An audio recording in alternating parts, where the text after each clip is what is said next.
Neste vídeo, sua percepção de mundo será bastante ampliada. Você poderá acompanhar e fazer uma reflexão sobre os acontecimentos históricos que, de certa forma, impulsionaram a humanidade. Trago um recorte da história, desde a Idade Média até os nossos dias. É uma linha cronológica bem interessante que te convido a acompanhar agora. Vem comigo. Até o século XIX, os físicos pensavam que não havia mais nada a descobrir, pois a física clássica, muitas vezes chamada de física newtoniana, trouxe todo o entendimento sobre o movimento dos corpos, a gravidade, propagação do som e lei de ação e reação. Mas não durou muito tempo e a zona de conforto logo teve que ser demolida. Mudanças foram acontecendo rapidamente. Novos cientistas, novos pensadores, trazendo novas descobertas. Vamos acompanhar cronologicamente e resumidamente como ocorreram essas mudanças, fazendo um recorte da Idade Média até os tempos atuais. Durante a Idade Média, entre os séculos V e XV, a Igreja tinha muito poder de controle sobre a população, pois além do papel religioso, havia também o domínio político e econômico. A Igreja ditava as regras, dizia o que era verdade e o que não era, se colocando como a intermediadora entre Deus e o homem. A educação, na época medieval, era apenas para jovens e adultos da nobreza. Os sacerdotes formavam a elite que sabia ler e escrever. E com isso, detinham o monopólio do conhecimento, enquanto a população em geral não era alfabetizada e recebia orientações através desses intermediários de Deus, sem nenhum acesso direto a informações, resultando em submissão e dependência do clero. Ao longo dos séculos, a Igreja Católica estabeleceu uma série de dogmas que eram aceitos como verdades absolutas, sem direito à contestação. Caso alguém tivesse alguma prática contrária à doutrina da Igreja, era julgado e punido com severidade. O símbolo dessa repressão ficou conhecido como Santa Inquisição, onde os infiéis eram condenados à morte. Algumas das vítimas mais conhecidas dessa Santa Inquisição foram Joana d'Arc, queimada viva em 1431, sob acusação de bruxaria, e Giordano Bruno, sob acusação de heresia e blasfêmia, queimado em 1600. Porém, entre os séculos XIV e XVI, surgiu um movimento intelectual e artístico na Itália e difundido para toda a Europa, o Renascimento, se contrapondo à concepção medieval e propondo uma nova visão, empírica e científica, da natureza e do homem. Este movimento estimulava a busca por respostas, a necessidade por explicações racionais e uma nova maneira de encarar o mundo. O Renascimento surgiu como um resgate de conhecimentos milenares das escolas iniciáticas, conhecimentos herméticos, arquitetura, matemática, filosofia, geometria, astronomia, astrologia, que tinham ficado esquecidos por eras, e trouxe luz para que pudéssemos ter condições de sair das trevas, da submissão, e sermos preparados para uma nova era. A valorização da razão, do humanismo e do conhecimento científico são marcas do Renascimento, que possibilitaram o fim da era medieval, dando início à Idade Moderna. Este período foi marcado por grandes inovações científicas e tecnológicas, como, por exemplo, a invenção da bússola, do microscópio, do relógio de bolso, o desenvolvimento da astronomia, a criação da imprensa, visto que os cientistas passaram a ter uma atitude mais crítica e ativa em relação ao mundo. Podemos citar alguns nomes que se destacaram como artistas e cientistas renascentistas: Leonardo da Vinci, Galileu Galilei, Kepler, Isaac Newton, entre outros. O Renascimento também foi marcado por grandes inovações na arte e na literatura, graças à redescoberta dos textos herméticos no século XV, por alguns humanistas italianos, que despertaram interesse em aprofundar os estudos nesses conhecimentos, pois acreditavam que o hermetismo oferecia uma visão holística do mundo, que poderia ser usada para integrar a filosofia, a religião, no sentido de espiritualidade sem dogmas, e a ciência. A arte hermética é representada por seu destaque na simbologia, na geometria, na busca pela perfeição e pela beleza. Inclusive, grandes nomes como Leonardo da Vinci e William Shakespeare usaram o hermetismo em suas obras. Os textos herméticos incluem vários conhecimentos e práticas, tais como a meditação, contemplação, alquimia, geometria e astrologia. A astrologia hermética, atribuída ao sábio egípcio Hermes Trismegisto, trata-se de um estudo das influências arquetípicas e interpretação simbólica da conexão entre o macrocosmo e o microcosmo, tendo como foco principal a busca da união com o divino. O hermetismo trouxe uma reatualização ou nova maneira de interpretar e ver o mundo, tendo como aspecto importante a busca por compreensão, enquanto na religião, até então, as pessoas andavam somente pela fé. E neste cenário, Martinho Lutero, no início do século XVI, trouxe uma grande contribuição para o movimento renascentista, através da Reforma Protestante, onde a Igreja foi altamente criticada pela ação de oferecer reparação e remissão dos pecados aos fiéis pelo pagamento de indulgências. A partir desta reforma, houve um considerável rompimento com a Igreja, ocasionando a perda da força e do controle sobre a população. E este foi um dos fatores que contribuiu para desencadear a Revolução Científica.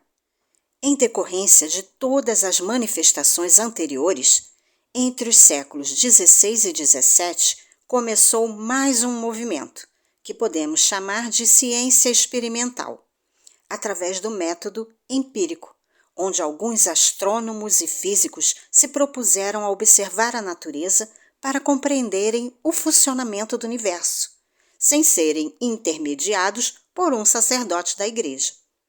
Ao estudar a natureza para compreender o funcionamento dos planetas e das estrelas, iniciou-se o questionamento se poderíamos estudar também o funcionamento do nosso próprio corpo, o que resultou nas ciências biológicas e anatomia humana, mas ainda com uma visão mecanicista do corpo humano. A partir desse conceito mecanicista, dividimos o mundo e o corpo em partes. Inclusive, foi neste contexto que surgiram os especialistas na medicina, cada um especializado numa parte do corpo: o cardiologista, pneumologista, oftalmologista e assim por diante. Fragmentamos o ser humano em partes e, de certa forma, contribuiu para compreender mais a fundo as funcionalidades de cada órgão, cada item do corpo humano. Foi útil, sem dúvida, contudo, um olhar ainda incompleto e precisamos avançar. A física de Newton trouxe conhecimentos importantíssimos e somos gratos pela grande contribuição de seus estudos. Mas hoje sabemos que temos muito mais a explorar e descobrir. Atualmente, temos consciência de que as partes estão interligadas e afetam o corpo todo e, portanto, não podem ser compreendidas de forma isolada. Podemos citar como exemplo a reflexologia podal, que através de pontos nos pés pode-se tratar órgãos com disfunções. Tudo está interligado, numa grande teia de conexões. O fato é que, se hoje avançamos no entendimento, é porque existiu algo anterior que proporcionou o raciocínio para novas descobertas. Toda descoberta serve de base para que outras venham à tona. E prosseguindo com as observações das mudanças que ocorreram nos últimos séculos, não podemos deixar de citar René Descartes, que é considerado o pai do racionalismo, peça fundamental na Revolução Científica e precursor do Iluminismo. Em sua obra Discurso do Método, ele inspirou o homem a aperfeiçoar o senso crítico e estabeleceu uma nova forma de pensar e conceber o mundo, o homem e a ciência.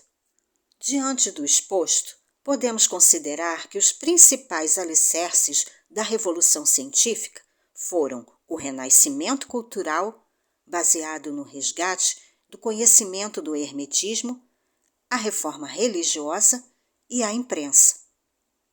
Neste cenário, em que o pensamento científico foi ganhando força com muitos seguidores, chegamos ao Iluminismo, entre os séculos 17 e 18. É importante ressaltar que durante quase 7 séculos, muitas pessoas sofreram com a Inquisição.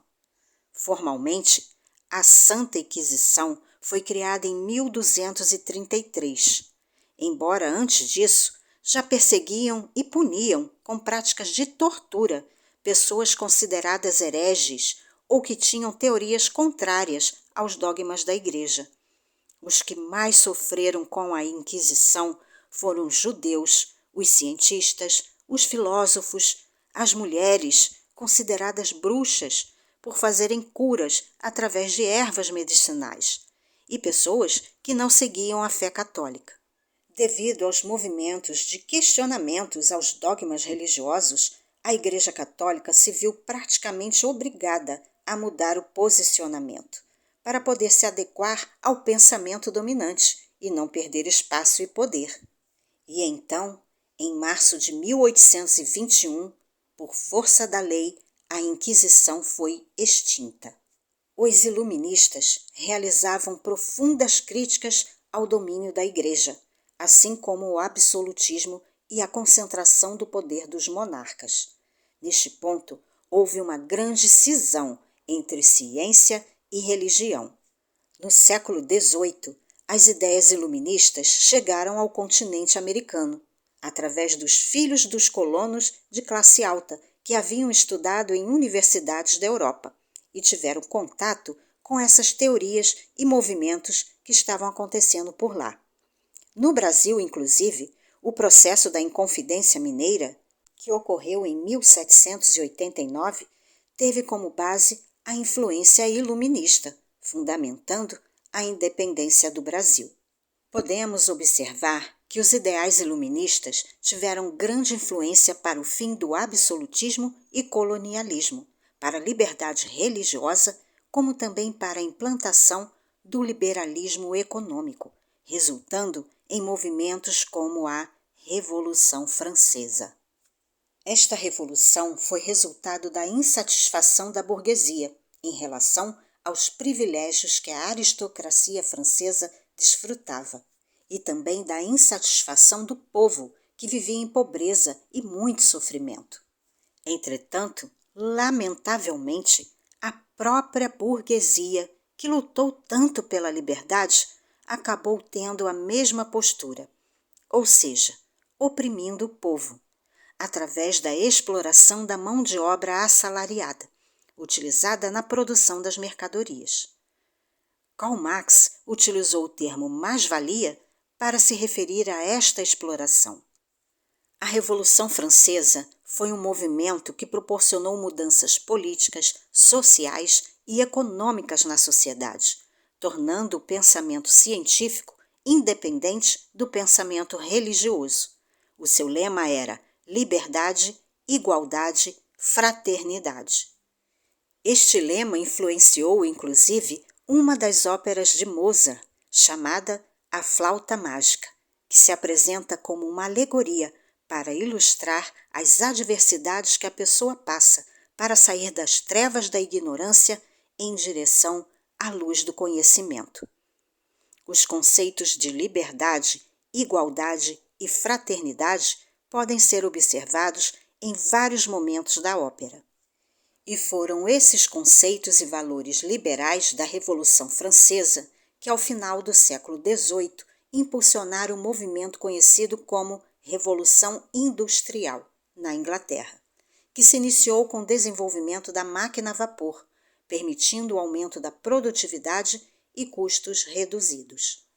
A Revolução Francesa foi um evento que influenciou mudanças em todo o mundo, marcando a transição da Idade Moderna para a Era Contemporânea, mais especificamente com o evento da queda da Bastilha em 1789.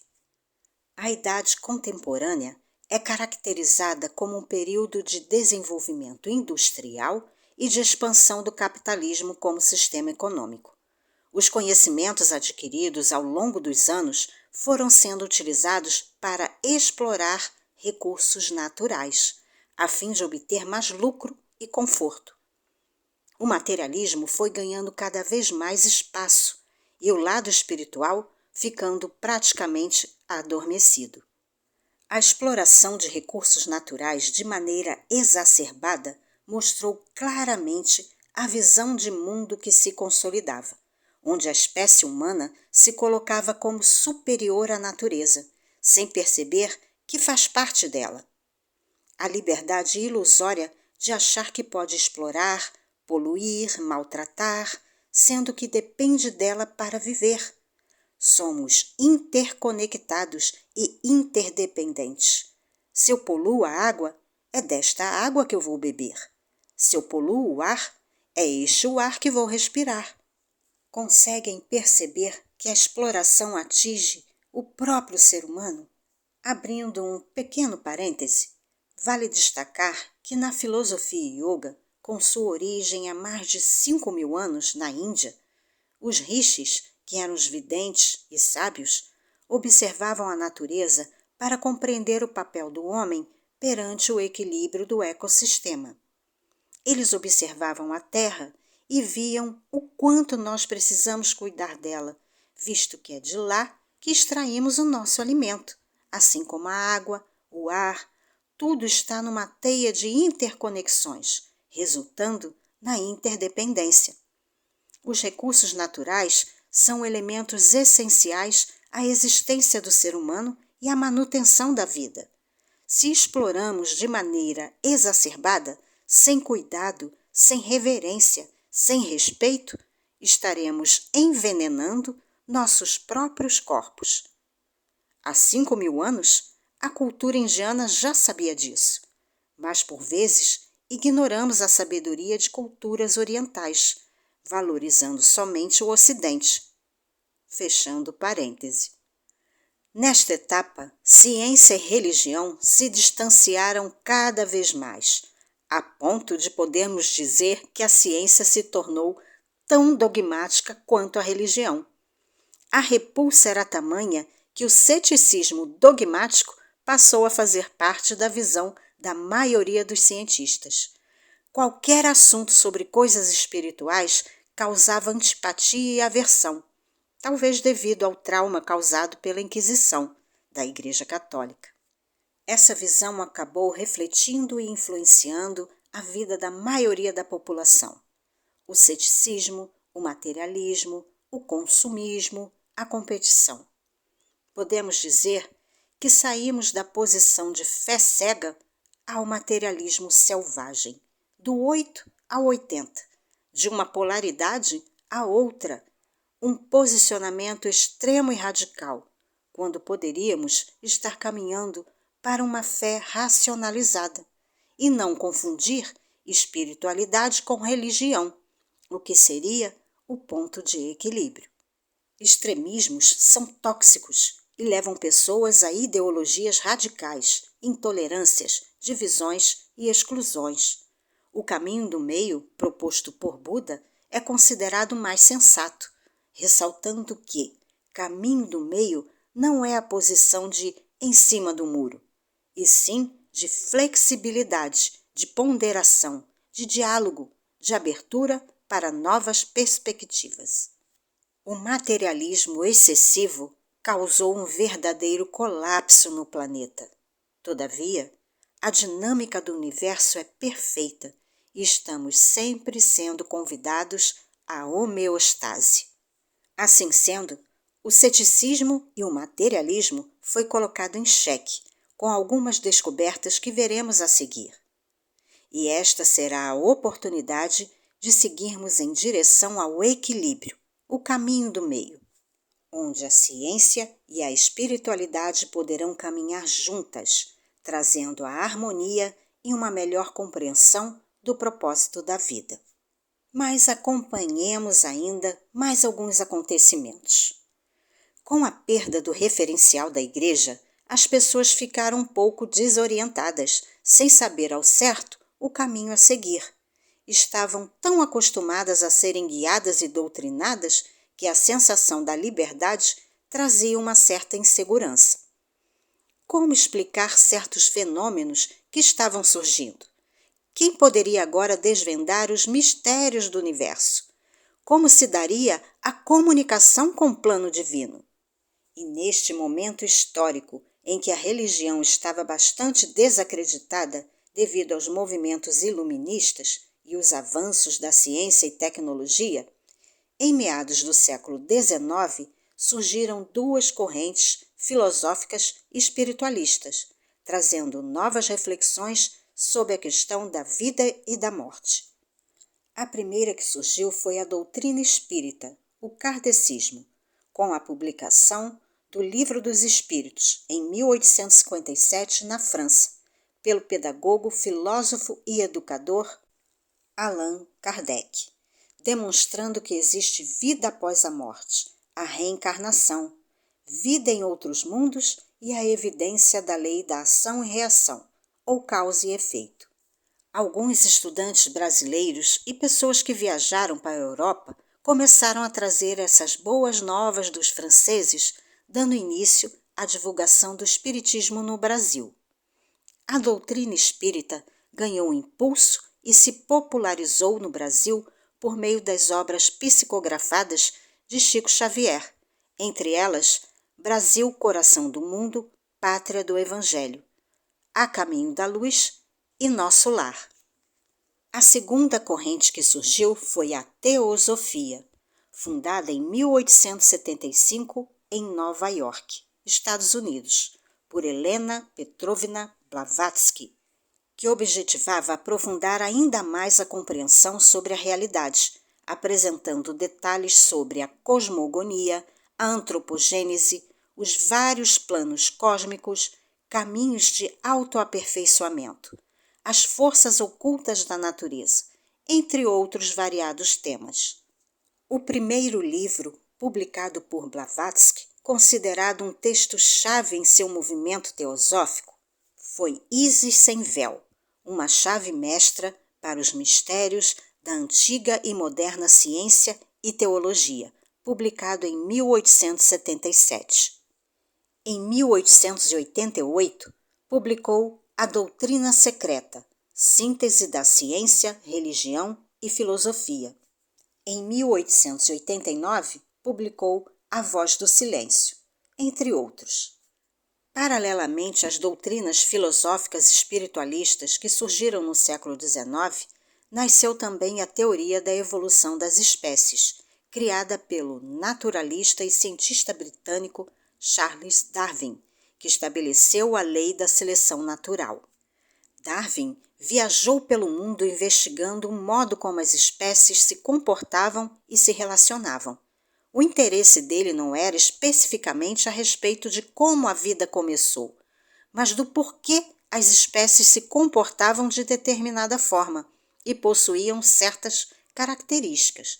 Suas pesquisas resultaram no livro A Origem das Espécies, publicado na Inglaterra em 1859, considerado um dos livros mais importantes da história da biologia.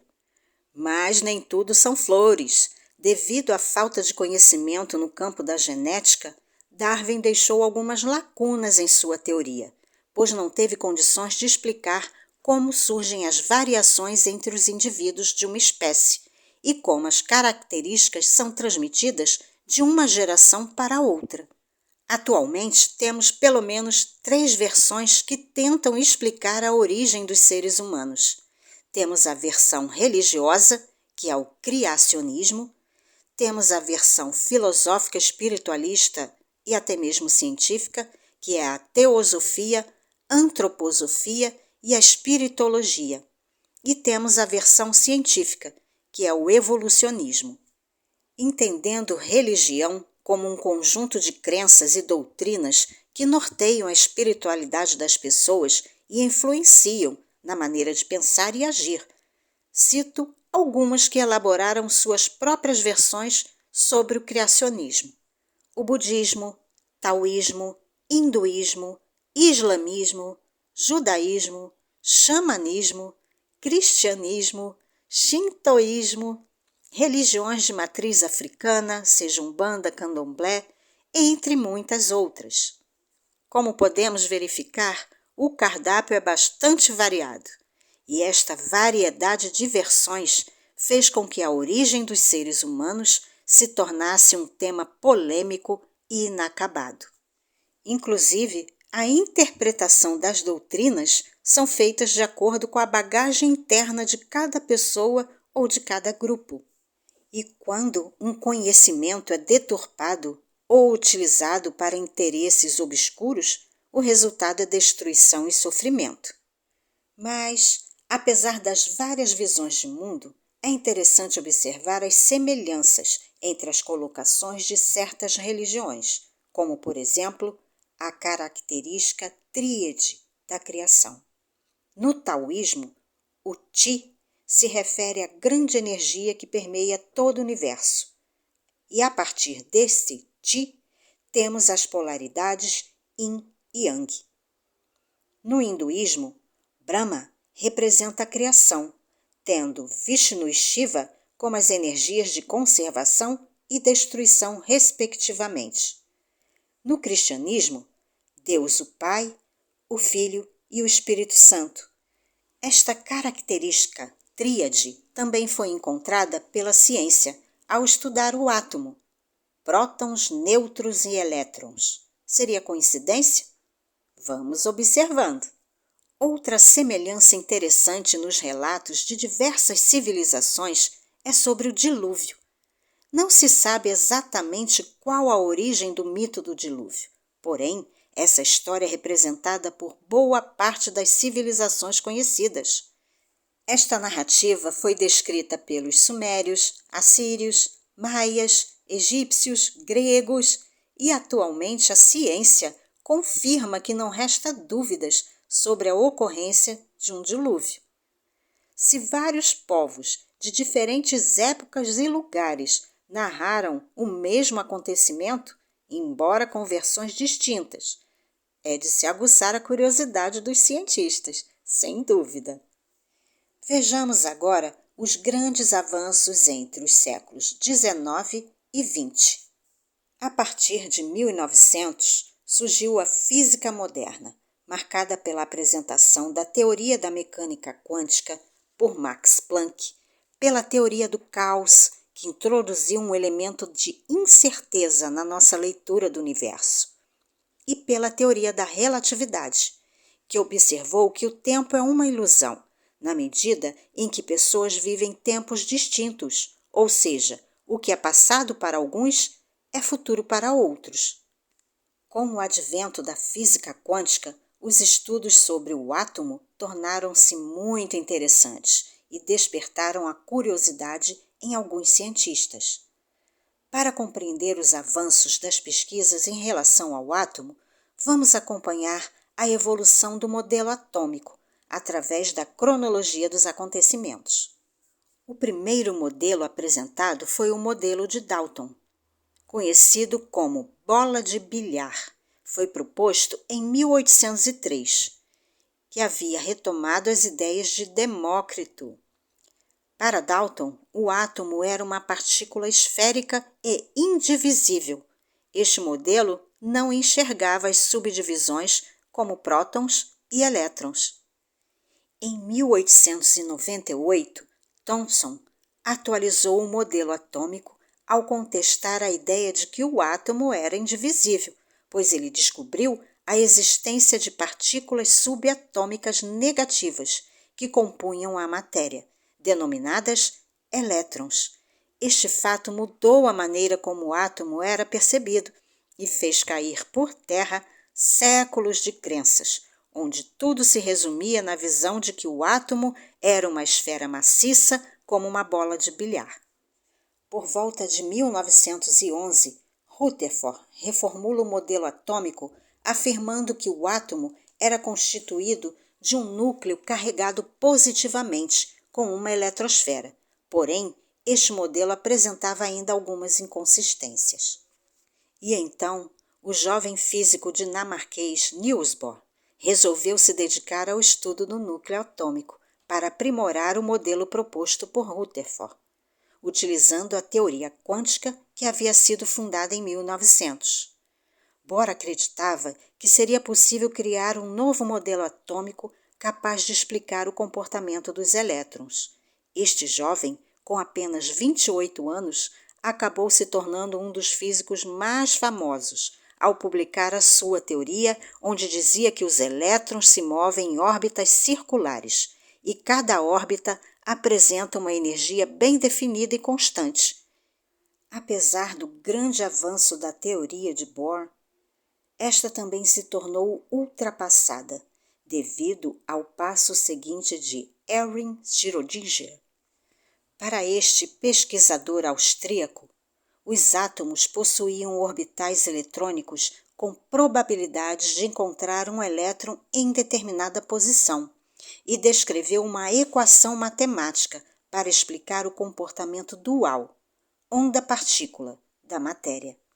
Este modelo proposto por ele é conhecido como modelo mecânico quântico do átomo. A partir de 1940, novas partículas foram sendo descobertas e, atualmente, a nanotecnologia só existe porque os cientistas demoliram os conceitos engessados da física clássica, por meio da descoberta da física quântica. Mais uma vez, podemos perceber, através da cronologia, o avanço do conhecimento e o quanto essas novas descobertas estão sendo importantes para a compreensão do funcionamento do universo. Porém, até bem pouco tempo, os jovens aprendiam nas escolas que o átomo era a menor partícula existente e indivisível, embora os cientistas já tinham descoberto as partículas subatômicas há muito tempo. Interessante isso. Por que não era divulgado? É um caso a pensar. A neurociência está caminhando no sentido de pesquisar e unir todos esses conhecimentos, dialogando com diversos saberes, ampliando o olhar através das novas tecnologias, da multidisciplinaridade, da transdisciplinaridade, para que possamos ter melhores condições de compreender o funcionamento do universo. Conseguem perceber o quanto é importante estarmos abertos ao novo e não ficarmos fechados em conceitos engessados? Isso serve para tudo na vida. E continuando as análises dos avanços científicos e espirituais, entre os séculos XIX e XX surgiram a psicologia, psiquiatria e psicanálise, para dar conta de estudar e explicar assuntos que emergiam sobre mediunidade e fenômenos extrafísicos, antes considerados bruxaria, feitiçaria e severamente condenados pela Igreja Católica. Nesta época ainda não havia tecnologia avançada para estudar a mente humana e os fenômenos extrafísicos. Então, utilizavam pesquisa de campo, estudo dos registros de povos antigos, método quantitativo e a filosofia, para estudar esses fenômenos da consciência. Diante disso, a partir de 1948, através de um laboratório de parapsicologia, Joseph e Louise Heine iniciaram uma investigação mais profunda sobre os fenômenos mediúnicos, realizando testes como os de capacidade telepática, por exemplo, com o intuito de encontrar respostas para esses fenômenos. O movimento ficou conhecido como Revolução Heine. O casal Heine introduziu a denominação percepção extrasensorial, para englobar tanto os fenômenos de clarividência quanto os de telepatia. Nas décadas de 60 e 70, vieram à tona livros com a temática de vida extraterrestre, tais como Eram os Deuses Astronautas, escrito em 1968 por Erich von Däniken, e Conexão Cósmica, uma perspectiva extraterrestre, por Carl Sagan, em 1976. E em sequência, na década de 80, tivemos o lançamento do filme E.T., o Extraterrestre, produzido e dirigido por Steven Spielberg, em 1982. Entre os anos 70 e 90, ocorreram várias aparições de OVNIs em várias partes do mundo, inclusive no Brasil. Em maio de 1986, mais precisamente no dia 19, vários objetos luminosos foram vistos em rotas aéreas brasileiras. Foram vistos em São Paulo, Goiás, Rio de Janeiro e Paraná, e registrados pela Aeronáutica. Este acontecimento ficou conhecido como a Noite Oficial dos OVNIs. Porém, o maior avistamento coletivo registrado no Brasil ocorreu no Mato Grosso do Sul, em março de 1982, durante uma partida de futebol, com cerca de 24 mil torcedores testemunhando a aparição de um objeto estranho e luminoso que sobrevoou o gramado. Podemos observar que mudanças rápidas foram ocorrendo desde o surgimento da física quântica, no início do século XX. Novas tecnologias avançaram sem parar. As inovações e pesquisas na área da saúde e medicina proporcionaram um aumento significativo na expectativa de vida da população, que antes não passava dos 48 anos de idade, de acordo com informações do IBGE. Os meios de comunicação se expandiram com o surgimento da televisão e da internet, contribuindo de forma expressiva para a difusão das informações pelo mundo. Mediante as informações que chegavam de todas as partes do mundo, e não somente sobre medicina e saúde, mas também a respeito de espiritualidade e fenômenos anômalos. Entre os anos 60 e 80 foram abertos caminhos para o estudo de fenômenos metafísicos, estados alterados de consciência, sonhos lúcidos, reencarnação, experiências de quase-morte, dando início a uma nova forma de ver a ciência, o que podemos chamar de ciência espiritualizada ou fé racionalizada. E para entender como funcionam esses fenômenos, nos anos 90, que é considerada a década do cérebro, com o avanço tecnológico, foi possível estudar o cérebro em tempo real, através de tecnologias como ressonância magnética, eletroencefalograma, tomografia computadorizada, dando um grande salto no conhecimento. E como a ciência explica atualmente a experiência de quase-morte e a reencarnação? O termo EQM, experiência de quase-morte, foi apresentado pela primeira vez em 1975 pelo psiquiatra, filósofo e parapsicólogo Raymond Moody, o qual catalogou 150 casos de pessoas que relataram ter passado por experiências de quase-morte, o que resultou no livro A Vida Depois da Vida. Em seu livro, Moody relata que qualquer um que tenha sobrevivido a uma EQM volta transformado, passando a se comportar de forma mais solidária, desapegado de valores materiais, e o mais surpreendente é que o medo da morte acaba.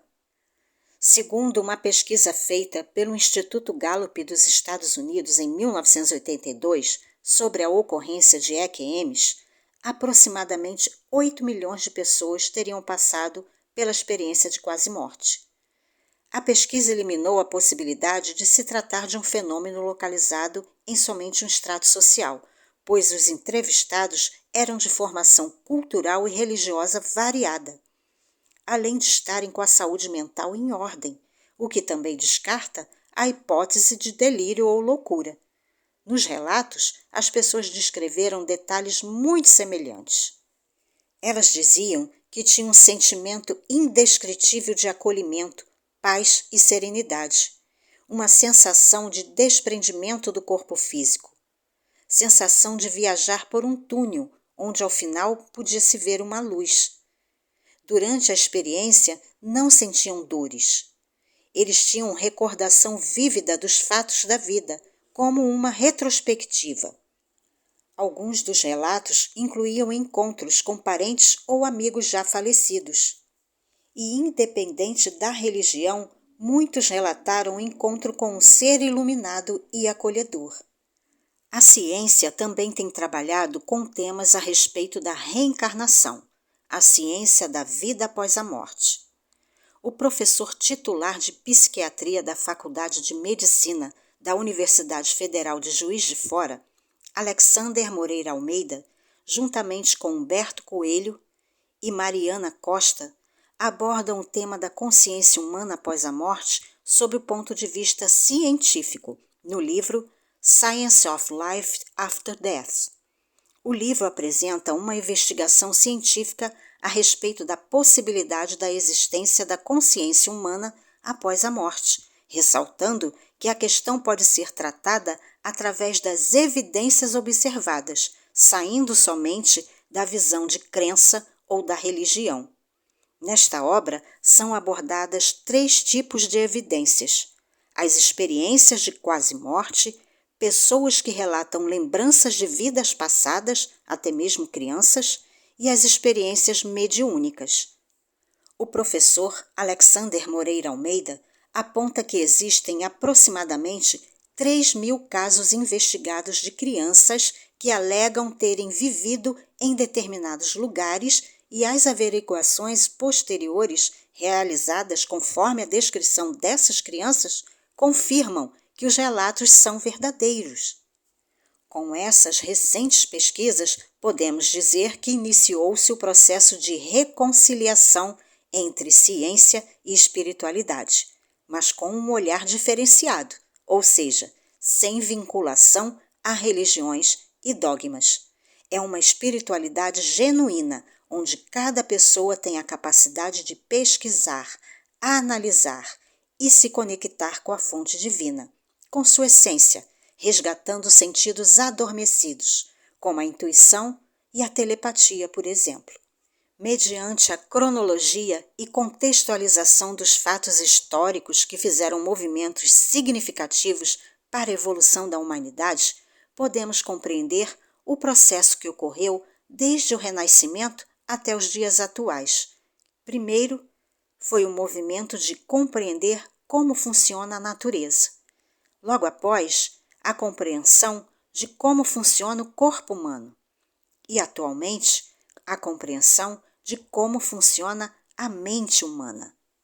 A física avançou para novos olhares, desde a descoberta da física quântica, adotando uma visão holística para compreender o mundo, o ser humano e, atualmente, a mente humana. A partir de então, os físicos se dividiram em grupos.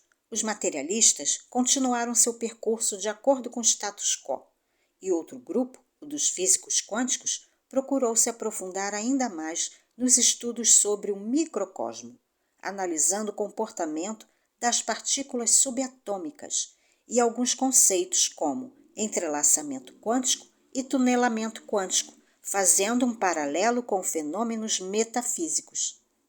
Entre os autores integrantes do grupo de físicos quânticos, que unem ciência e espiritualidade, nós podemos citar Fritjof Capra, com o lançamento do livro O Tal da Física, publicado em 1975, e Amit Goswami, com sua brilhante obra A Física da Alma, publicado em 2000.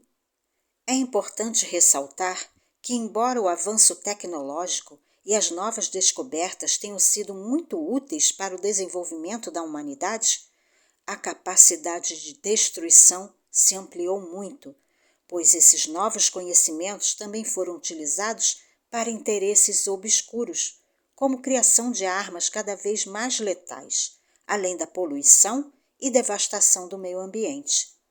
Podemos, portanto, perceber o quanto a ética e a moral são imprescindíveis para a utilização dos conhecimentos que estão sendo abertos para nós, pois conhecimento sem amor é pura destruição. Recentemente, passamos por uma experiência difícil e, ao mesmo tempo, interessante, na qual mostrou que, mesmo diante de todo o avanço e conhecimentos adquiridos nas últimas décadas, a população continuou na corrida frenética de luta pelo poder ou pela sobrevivência, na exploração dos recursos naturais de forma muito exacerbada, na poluição das águas, do ar, no maltrato de animais, no desrespeito ao próximo, na competição, na falta de ética e moral, até que fomos forçados mundialmente a parar para refletir. Um vírus devastador tomou conta praticamente de todo o globo terrestre. É o processo de homeostase, lembra? A tendência que um sistema tem de agir para manter a própria harmonia. E, para tanto, a alostase é acionada para ajustar a disfunção e manter o funcionamento adequado do sistema. E este ajuste é feito através de mecanismos que garantem a homeostase, ou seja, a mudança. Diante da reclusão da população em 2020, fomos impelidos a repensar sobre nosso modo de enxergar a vida. Tivemos de desacelerar a mente, voltar o olhar para dentro, perceber o que estávamos fazendo com o planeta e com nossas próprias vidas. A população caminhando para a autodestruição. Algo precisava mudar. Foi-nos dada a oportunidade de parar um pouco essa correria do mundo capitalista e contemplar o nascer do sol, sentir o aroma das flores, perceber as águas que ficaram muito mais limpas e os animais mais felizes, pois nós não estávamos mais nas ruas poluindo o nosso planeta. Vislumbrar que existe algo maior, que não somos somente matéria e corpo físico. Os pássaros, neste período, voavam livres e nós ali presos na gaiola. Interessante isso.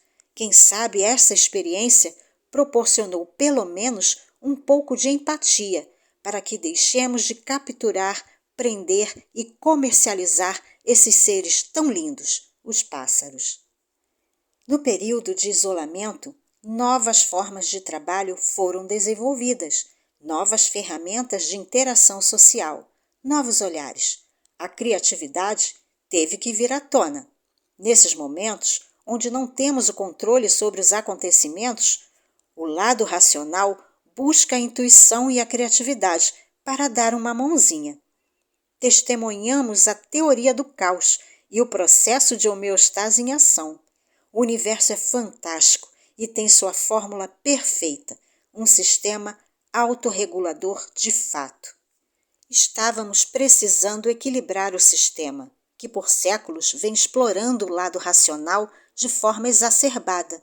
O conquistar, o fazer, o produzir, o poder, chegando a um racional patológico, que são as guerras, a exploração abusiva dos recursos naturais, e deixando o lado do cuidado com a natureza, a introspecção, a intuição, a criatividade, a sensibilidade.